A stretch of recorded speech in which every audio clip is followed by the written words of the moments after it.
All right, hi. I'm Jammal Lemy, and as she introduced me as, I graduated from Marjorie Stoneman Douglas in 2016, and I'm currently a college student at FAU, but I am on a break right now to devote my time to this work because Lord knows we need it.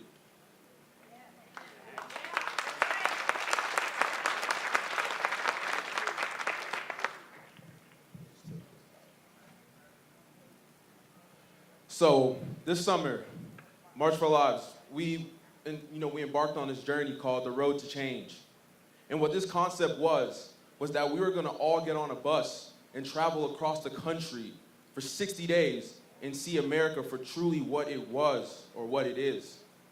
And during this journey, we've seen it all. We went to Standing Rock and we stood with the Sioux Nation. We got to spend Father's Day with Mike Brown Sr. We were in Chicago marching through the South Side, a place that is often told to be plagued with violence, plagued with individuals who are often not friendly, but that whole night, all we felt was love. We've seen the West Coast, we've seen the Rocky Mountains, we've seen what this country has to offer. And the one thing that I noticed everywhere I went is that we all share the same thing. And that trait we share is pain.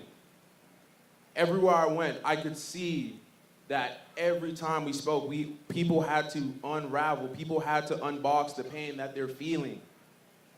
Because February 14th, even though I wasn't there at my old high school, I never knew how much that would have affected me in my life. On February 14th, I lost my best friend, Joaquin Oliver. And to give you background, Joaquin was a young man that he loved. He loved so much. He had so much love to give around. I moved to Parkland 4 years ago. And with only knowing me for a day, this is a young man that I befriended until February 14th. Joaquin was the young man that would stand up for anyone who loved. Joaquin would fight, and I'm telling you, he was probably, a $150, but he doesn't care. He'd fight anyone. If you disrespected someone he cared about, he was there to stand for you. And before all of this was happening, Joaquin and I, we were working on a project called War and Peace. And what this project was supposed to do was to fund projects in war-impoverished nations. Joaquin was the young man who was fighting and taking on the NRA way before, what some people may call hip. Joaquin was the young man who stood up for the injustices, who stood up against the injustices in this country. And on February 14th, not only me, but Parkland and the world felt Joaquin's pain. Joaquin was a young man. Joaquin was a young man that not only was an immigrant himself, but stood for all immigrants in this country. Joaquin was a young man who not only months before he passed, gained his citizenship in this country. And it's stories like that that galvanize us to continue to do what we need to do. Because the sad reality of it is that kids are dying in their schools every day. People are dying in not only churches, people are dying at concerts, people are now dying in their places of work. And the politicians that we have elected continuously stand and do nothing. And what I know is it is time to say that we will not elect a politician who does not stand for their constituent. We're going to elect morally just leaders. And I say morally just because it doesn't matter what side of the aisle you stand on. But if you care about your people, you will stand for them and you will represent them. Because the thing about gun violence is oftentimes we talk about it as a polarizing issue. There is nothing polarizing about people dying in this country. It should be our innate nature to care for our brothers and sisters of this country. It should be. But no, you can see that we have people who oppose what we are trying to do. And like Jay said, we have to instill stricter gun legislation in this country. It should not make sense for me to live in Chicago, a place that has the strictest gun laws, some of the strictest gun laws in this country. To be able to drive 20 miles away to either whether it's Michigan or wherever it may be, or Indiana, and be able to purchase firearms, and often in mass, and bring them back into my community. That should not be the case. It should not. We should instill ERPA laws, and what ERPA stands for is Extreme Risk Protection Acts, where if someone is seen to be a risk to themselves and to the people around them. It should be common sense that we can be able to go in with, with due process and take that firearm out of that situation. No, and then the thing is you think that is common sense. You would think that is common sense. But what I've seen this summer is, sadly, common sense just isn't so common. I was in North Carolina, and I'm speaking, because one thing we love to do on our road tours, we never wanted to create this echo chamber of people who just agreed with us. Because I believe in order to fix this problem, it's about hearing different perspectives to come to a resolution. So at every event, we'd go and we'd speak to counter-protesters. And just to give you some insight on how the people who oppose us think, we stood there and we said to this man, we go, kids are dying in this country. And he had the audacity to look back at us and say, prove it. So that just gives you an idea of how they think. Because often there's trigger words, whether it's gun control, whether it's anti-Second Amendment, whatever it may be. What often happens is due to the misinformation and just due to the lack of education on this issue, people hear these words and they automatically assume that we're trying to take guns away. But that is not our purpose. Our purpose is we want to live. We want our friends to live.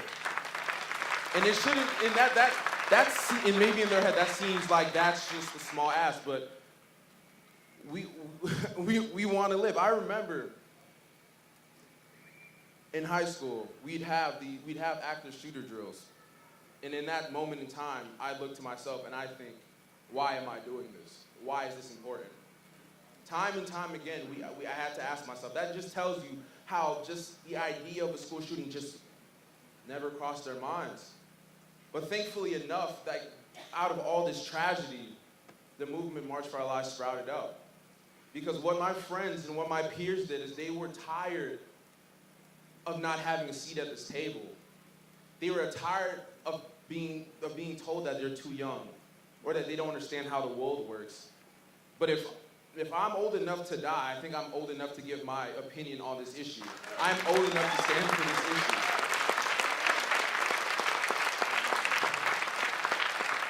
And it is sad because when you look at the makeup of Parkland, Parkland is a community that is wealthy, that is predominantly wealthy white people. And to have this movement where there have been organizers and there have been activists who have been fighting for this cause for years upon years. And when we sprouted up, it was a blow. It was because why in this moment did people care about what happened in Parkland? And oftentimes we have to struggle with why was that? Maybe it was because we come from wealthy white America. Maybe it was because we come from privilege. But what we realized was that this wasn't our movement. This movement did not belong to Parkland. This movement belonged to the world. And that's why we actively made it our decision to include activists from other communities, whether it was Alex King of Chicago, whether it was Edna Chavez of South LA, whether it was Ariel from Houston, Bree Butler from Houston, whoever it may be. It was our purpose to pass on the mic and pass on the torch. Because at the end of the day, it's about growing and building strong coalitions to fix this issue, because we do not want to exist forever. Our purpose isn't to exist forever. If the gun violence epidemic in this country ended today, we would dissolve. Because every single day, and even today, whatever I felt that day on February 14th was a regular day. I finished class. I was headed to the beach with my friends.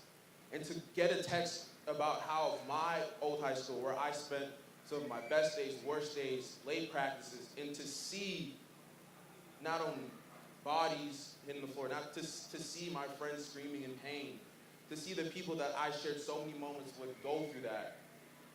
That was something that I could have never prepared myself for. And I thought that, with all this work, because with activism, you dive head first.